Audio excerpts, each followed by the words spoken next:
Welcome to the Practical Growth Podcast. I'm your host, E.B. Johnson, top writer on Medium.com, published author, and master practitioner of neuro-linguistic programming.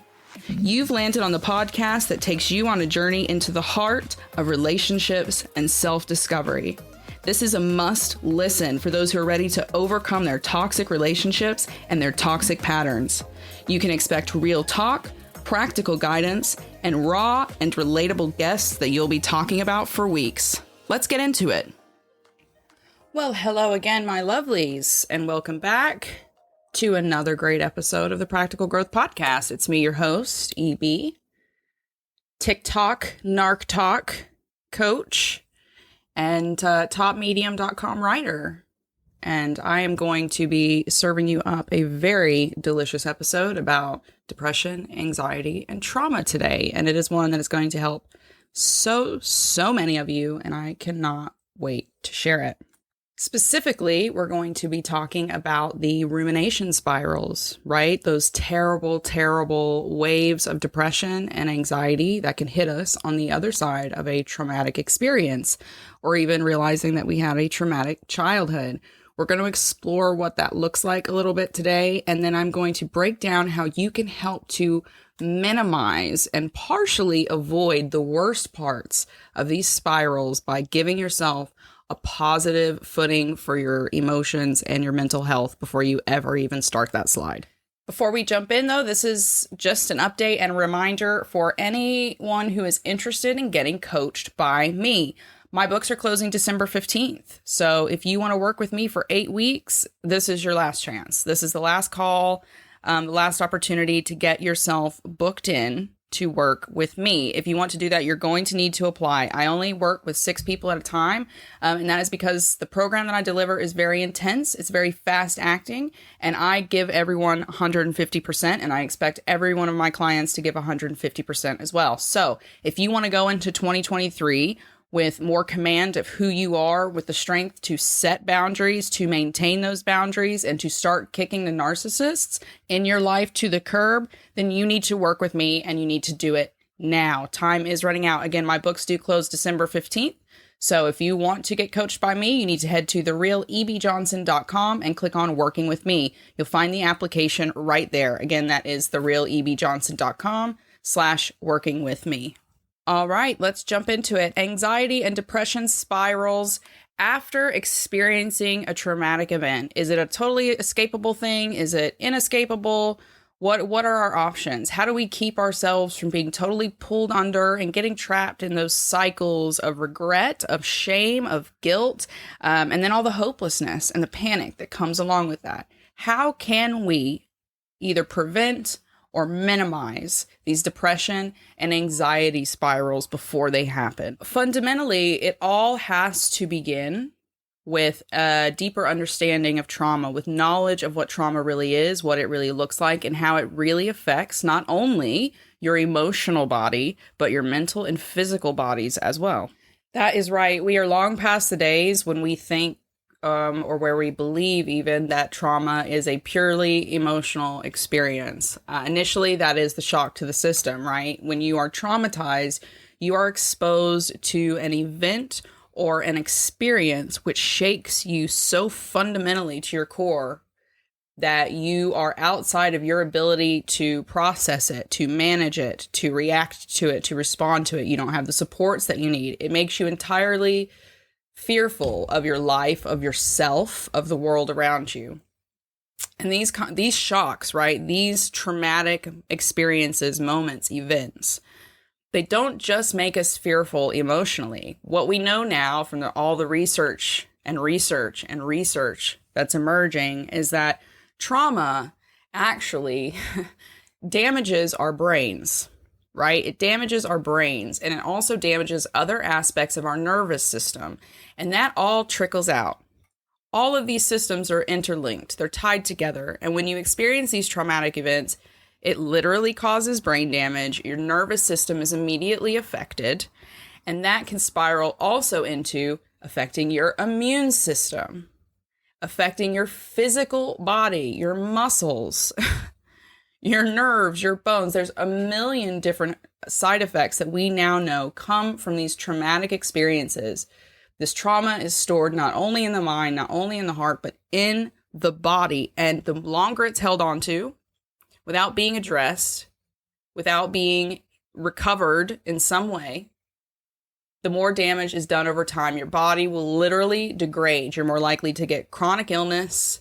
You're more likely to get cardiac problems. There's a million and one different things that can be linked to heaps of trauma that are undealt with. And the mental health stuff, right? That is obvious. That's one of the first and most obvious side effects. Once you experience a really traumatic event, you are shaken. You are shaken mentally and emotionally. And while it may take more time for our bodies to begin to degrade, our mental state and our emotions break down immediately. Our cognitive ability breaks down immediately. It immediately becomes harder for you to make decisions, especially if you get stuck in that survival mode, that fight or flight kind of sense. It immediately becomes harder for you to emotionally manage yourself. Depression and anxiety are incredibly common on the other side of a traumatic experience. Not only are you fearful, but there can be a lot of guilt, there can be a lot of shame, there can be a lot of anger and regret on the other side of these experiences. So in order for us to deal with any of this kind of depression and anxiety, these rumination spirals down into darkness, we have to really, really come to terms with what trauma actually is and how serious it is. How serious the experience is and how damaging it is for us in the long run.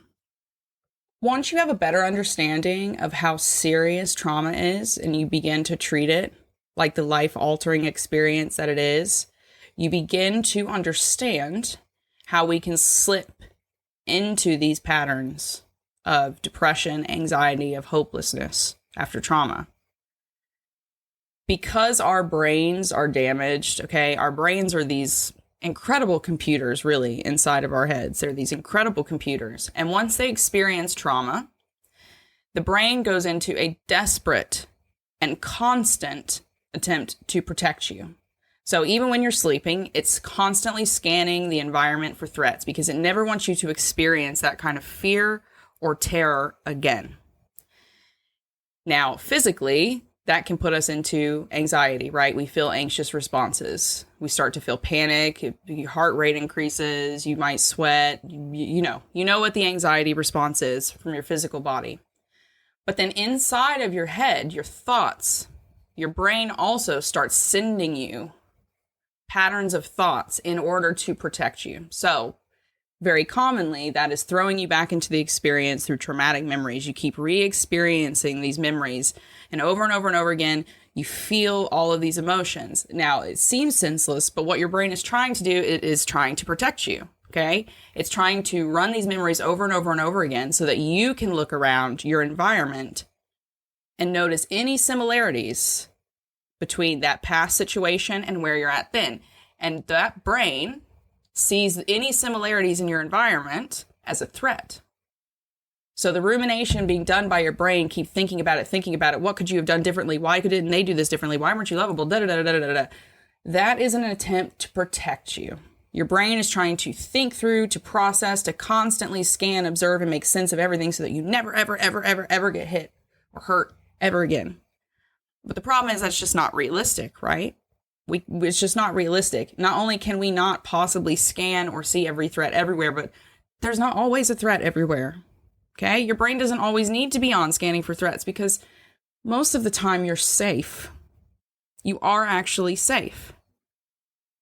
So we have to be understanding of our brains. We have to understand how this works and how we slip into these rumination patterns. And once we see the sense behind it, the logic that our brain is trying to work along, it's easier for us to step in and to break the patterns, to work with our brains instead of working against them, to minimize these spirals of depression and anxiety.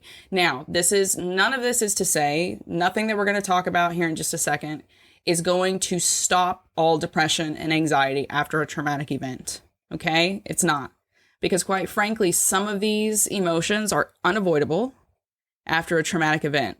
The aim here is to minimize the heaviest, darkest, and most worthless parts of these experiences, because there is still lessons to be learned in your depression and in your anxiety. And sometimes we experience those feelings, those emotions for a reason, because we need to feel them, because we are not in the right place. We are not making the right decisions for ourselves. We are not with safe people who are supporting us. Okay? So you need to look at rumination patterns, depression, hopelessness, anxiety for what it really is, and then decide to give yourself the best possible footing to deal with it, however it comes into your life after a traumatic experience. So what does the nuts and bolts of that look like then? How do we prevent or minimize these anxiety and depression spirals after a traumatic event? Well, the best way to deal with it, the best way to deal with these really heavy, hard, dense emotions on the other side of trauma is to minimize. We're going to try to minimize and pack yourself with as many positive people, emotions, and experiences as you can before you slip into that. So these are things you want to do either before a traumatic experience as part of building a healthy, fulfilling life for yourself. Or if you have recently experienced something traumatic or realized that you are going through something traumatic, then these are steps you need to take immediately to give yourself some balance before the rumination patterns can kick in, take over, and pull you down. First and foremost, one of the best gifts you can give to yourself at any stage in your life, but especially after trauma, is learning how to lean into pure pleasure. Pure pleasure, just pleasure for pleasure's sake. There is no denying the value that pleasure has in our lives. There's a reason that we can experience pleasure, and there's a reason that certain things give us pleasure, okay? And what I'm talking about here when I say pleasure, I don't mean, we're not talking about sexual pleasure. We're talking about real, fulfilling, validating, personal pleasure. Personal pleasure. These are the things that lift us up at our core, no matter where we're at in life. Things that make you smile or that make you laugh or relax or feel at peace. These kinds of pleasurable activities are an important part of preventing the worst aspects of anxiety and depression spirals. So instead of putting your head in the sand after something bad happens or just keeping busy to avoid everything, what you can do is allow these really dense emotions to work themselves out of your body, out of your heart, out of your mind, while doing things that you love, love, love, and can be entirely present in. So you figure out what you enjoy, you figure out what your passions are, and start going after your passions immediately. Well, like watching Disney movies, you want to eat a bowl of popcorn, you want to just go and see your friend and travel to a park or Napa or whatever it is. That's what you do, just pure pleasure. And if you don't know what brings you pleasure anymore, then what you need to do is to look into inner child work, because that is where we can find these first original kind of fountains of authentic joy and happiness and optimism and fun. Next, what you want to do if you're really trying to fend off the worst parts of these rumination spirals is you need to try to lean into or discover a chosen family for yourself. From the time we're brought into this world, we get hounded about family, right? Family, family, family, family, family. But this isn't just blood. This is not just blood family, okay? Blood family is not the ultimate commitment in life. You don't need them to be safe in this world. As a matter of fact, some of us find that they're the source of our trauma. So that's why the focus needs to be on chosen family as a means of support. These are not toxic people. These are people who wake up and choose you every single day. These are people who choose you even when they have seen you at your worst. Okay? And they may not be blood. Some of them might be, but they may not be. They might be friends. They might be romantic partners. They could even be your coworkers. Okay? You never know where you will find people who are just totally, completely open, who are willing to be open with you, who are willing to be a safe place for you to be open with them. These are people who choose to see the best in you, that you can trust, that you know, no matter what I come to with this person, I will not be judged. And they might be hard to find, but they exist everywhere. So what you can really do to try to bring some peace to yourself in these moments is find people you can trust. Find a community for yourself that you can be completely at ease with.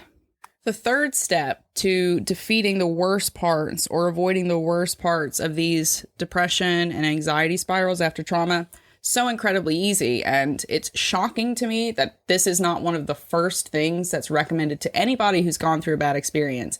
And it is this: do things you're good at. Spend time doing things you're good at. And here's why. Self-confidence is a core part of defeating your trauma.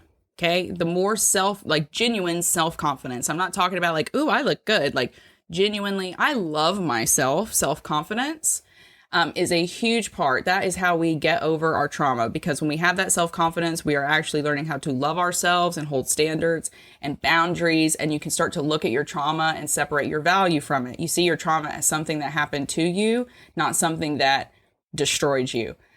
So when you're feeling good about yourself, when you're in love with yourself, when you're in touch with yourself, it's easier to keep your eyes on the horizon and away from those doom cycles. Okay? You know there's no going back. So when you do things that you're good at, you can be present in the moment and excited about the future. And there's an elegant simplicity in that. Because when you're low on yourself, think about that, right? After trauma, right? Before these depression and anxiety spirals set in, what is usually the first thought that you're having? What's that inner voice saying inside of you? She's like, you're terrible. This happened to you because you're a bad person. You deserved for this to happen. Everyone's going to do this to you. When you're having those conversations with yourself, when you're low on yourself, everything else works against you. You get stuck looking down on yourself. You're worried about the past constantly, panicked that someone's going to find out, regretting all the things that you can't go back and redo. And that is where those depression and anxiety spirals get their foothold in your life. So to get back to happiness, to get back to comfort, to just get back to a level ground, you need that sense of high self-confidence. And the easy way to do that is to just do things that you're good at. Just do things that you're good at, whether that's cooking or running or riding a bike or taking your dog on a walk or painting a picture or starting a new business. Whatever it is, just do things that you're good at. And little by little, you'll feel better about yourself. And the more positive feelings you can build about yourself, the more you will step into healing, the more you will step into that chosen family, into taking braver action for yourself after your trauma. It's an amazing first step to just make sure you keep feeling good about yourself and you keep putting out right there in front of yourself in the real world that, look, you're worthy. You're good at things. You have a purpose, you have a value, and more than that, you've got like meaning and fun things to do in your life. Now, the fourth step to defeating the worst parts of these patterns is one of my favorites, but it's not always everyone else's favorite, and that is creating a path to learning. Creating a path to learning, because that is just, it's fact. You need to understand what trauma really is and what the trauma recovery journey looks like, no matter what your trauma was. You need to realistically know how those two things affect the human being as a whole so that you can heal. Anxiety and depression aren't always avoidable, okay, after trauma. They're just not. Sometimes we're just hardwired to fall into those patterns, okay? And we've also not been given any healthy examples. So some of us can't avoid that. And that's especially true if that depression and anxiety comes as a part of a larger condition that might have been created by the trauma, right? Like PTSD. And in my case, I was diagnosed with CPTSD. And that means that sometimes I'm in a slump, okay? Sometimes I slump. And I have to be very aware of that. And I have to be aware that sometimes these low feelings, these dense feelings are going to be a natural part of the healing process for me. And that sometimes my body is going to need to go through these emotions in order to get them up and get them out as I work through this really complex healing process and create balance. So again, we're not always trying to totally stop. So what can help us is learning. When you truly learn to quote unquote prevent the spiral, what you're doing is learning how to manage the reality of those spirals, of those feelings, of that depression, of that anxiety, of that whole trauma experience. Surviving this comes to us through wisdom, through being able to sit in ourselves and understand what we're feeling and allowing ourselves to be comfortable being uncomfortable. with those feelings. So one of the best things you can do for yourself, if you want to make sure you survive the depression and anxiety that comes on the other side of serious trauma, you need to learn everything you can about anxiety and depression and how they relate back to trauma and how we can experience them in our real lives. And Google will be your best friend. Now, this fifth step is one that I wish someone had shared with me earlier. And this actually I discovered this from a fantastic ADHD coach on TikTok. And that is this. You need to create systems for yourself. Okay? If you really, really are like, I am not going to get dragged under by my depression, by this hopelessness, by this kind of panic that I feel, you need to create systems, substantial systems for yourself. And these are not, I'm not talking about, these like healing and recovery gurus. They're like, buy my $10,000 5-step program. I will guarantee that you'll never feel trauma again. No, that's not what I'm talking about. I'm talking about layered, personally designed systems, as in you design them for rest and recovery that you create and program for yourself. So that is what you have to do in the wake of your own trauma. You have to create systems that allow you to work with your emotions instead of avoiding them. Okay? And these systems have to make room for the experience that your physical body will also have post-trauma, not just your mind. So some of these systems might look like self-care routines. You may go, right, I've just had this really, really, really bad experience in this relationship. I'm out of the experience now, but I know that I'm going to get rocked by some serious depression. Like, I'm not really feeling it now. I'm excited to be out, but I know it's coming. So I'm going to build a self-care routine for myself. Well, that might incorporate not just like having a bubble bath and calling your friend for a girls' night. Okay, that might actually involve you contacting a therapist, setting up a treatment plan for yourself, building new social contacts. It might have to involve medication. It might have to involve a change of scenery, materials, new experiences, whatever helps to keep you in a manageable place, whatever helps keep you on a positive track for yourself. In every single one of these instances, these systems, however you have these systems, it might be, this is my system for when I'm feeling sad. This is how I take care of myself. This is my system for protecting my emotions. Whatever the system is, you have to design them based on your values, your beliefs, your standards, and your boundaries. And all of these systems should help you confront emotions, not avoid them, okay, including the dense emotions, anger, sadness, etc. And they should help you communicate your needs and rest your mind and body. So these systems can't just be, I'm going to get up and go running for 2 hours until I don't want to cry anymore, okay? There needs to be more layers to them than that. You need to have the ability to rest as well. Number 6 is also dead simple, and it's one of the most fun parts of consciously defeating the worst parts of our depression and anxiety spirals, and that is this. Figure out what you're passionate about. Figure out what you're passionate about. Your passions can be a powerful safety net that keep you from spiraling into the heinous, nasty, I'm worthless parts of anxiety and depression post-trauma. Okay, whenever you feel these kinds of I'm going down, I'm dipping down patterns coming on, you can latch onto your passions as a kind of crazy hook back onto the mainland. You don't have to slip into that. You can reach out and not only do things that you're good at, just do things that you love. You may not even be good at it, but you just love it. Maybe you suck at tennis, but you just love going and smacking a ball around. That's great. Do it. Do it. Go and read 8 books about Egyptology. Go and take that hieroglyphics class, whatever it is, whatever you're really crazy passionate about. I don't care if it's knitting cat sweaters. Figure out what you're passionate about. And even better, if you can identify things that involve the full use of your body, right? If you can get out and move and shake some of this trauma out of your body, doing things that fully engage your mind and make you feel totally enthralled and happy and curious and plugged into your life. And last but not least, if you are dead serious about defeating this darkness, then become your own best friend.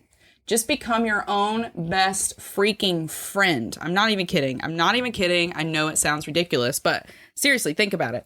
How much time do you spend just being a good friend to yourself And I want you to think about that. Like, think about the last person you were a really good friend to, and then think about the last time they went through a crisis and how you treated them.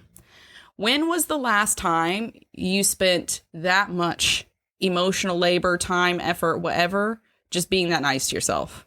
Seriously, when was the last time you were as supportive to yourself as you are to whoever your best friend is in your life? Do you take time to check in on yourself? Do you take time to kind of check on your emotional investments, your emotional inventory, to make sure you're like getting what you need from yourself and from everyone around you?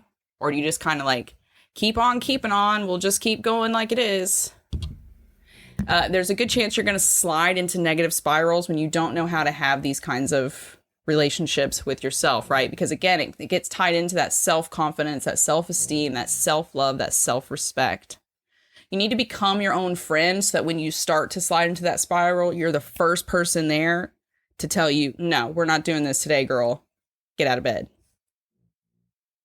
When you do this, you're giving yourself a chance to move away from that really critical, nasty behavior. And what's even more powerful about it is that you're taking away that need for external validation. I don't need the world to make me feel better. I don't need to go and call my girlfriends every 5 seconds because sometimes they're not going to be available. I can support myself too. I can have a village and then I can be my own village, both at the same time, because that is what I need to be fully fulfilled and to feel safe as a person. You don't have to tear yourself apart. You can be the first person that shows up with, the cheerleader pom-poms and the big sign. You can choose to be your own friend and choose to support yourself through every single crisis that you go through. You can choose to talk to yourself kinder and gentler. You can be compassionate. The way you treat yourself inside of your head has a lot to do with how these depression and anxiety spirals are going to go after your trauma. As a matter of fact, the way you treat yourself inside your head has everything to do with how your future is going to turn out. It's a scientific fact at this point. It's a scientific fact that whatever you think about yourself is going to manifest in your behaviors and your decisions, which is going to create your future. So do what a friend would do and pick yourself up after trauma. Don't wait for someone else to do it. Pick yourself up. Hold yourself tight, tell yourself it's going to be okay, and then get back to number 1 on the top of this list and start working through it all over again. You don't have to be consumed by your trauma, okay? You don't have to be consumed by it. You don't have to be consumed by the negative aspects of it, even if they are inevitable alongside the experience that you've had. You do not have to be consumed by it. You can give yourself a fighting chance of escaping the depression, of escaping the anxiety. You can keep yourself focused on positive prevention, even as you realistically experience negative things. This is not about avoiding your feelings or experiences entirely, okay? It's a more accurate way of giving yourself positive footing so that you can deal with the difficulties of trauma recovery without being destroyed and swallowed up by it. Know that challenges lie ahead and choose to be gentle with yourself anyway. Gift yourself minor pleasures, softness, the compassion that you would give to a friend or a child.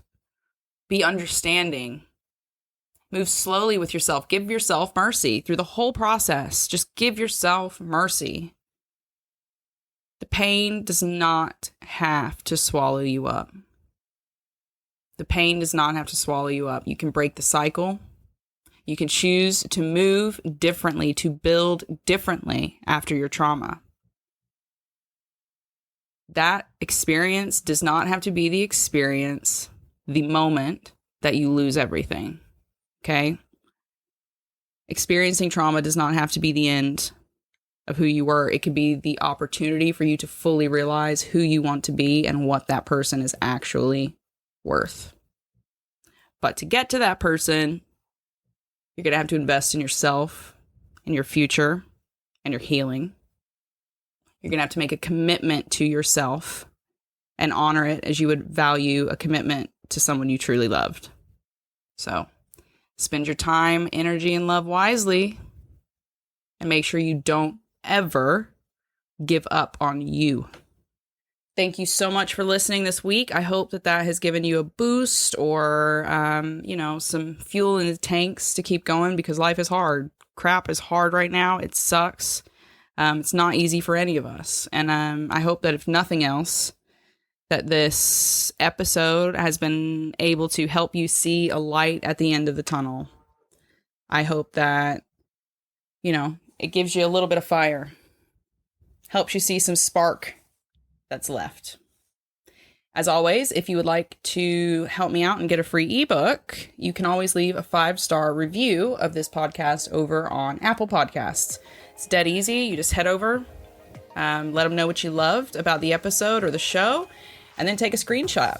Send that to me on Instagram, or you can email it to me, admin@therealebjohnson.com, and I'll send you a free ebook. That simple. That simple. It really is.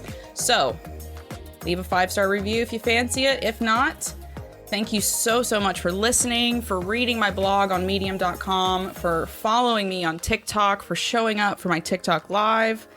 You guys are absolutely incredible, and the support you've shown me has blown me away. You've really changed my life. So I'm hoping I'm able to give some of that back to you. Thank you again. I'll be back next week with an all new episode. But until then, keep your heads up, your eyes on the stars. Keep moving forward. Bye-bye.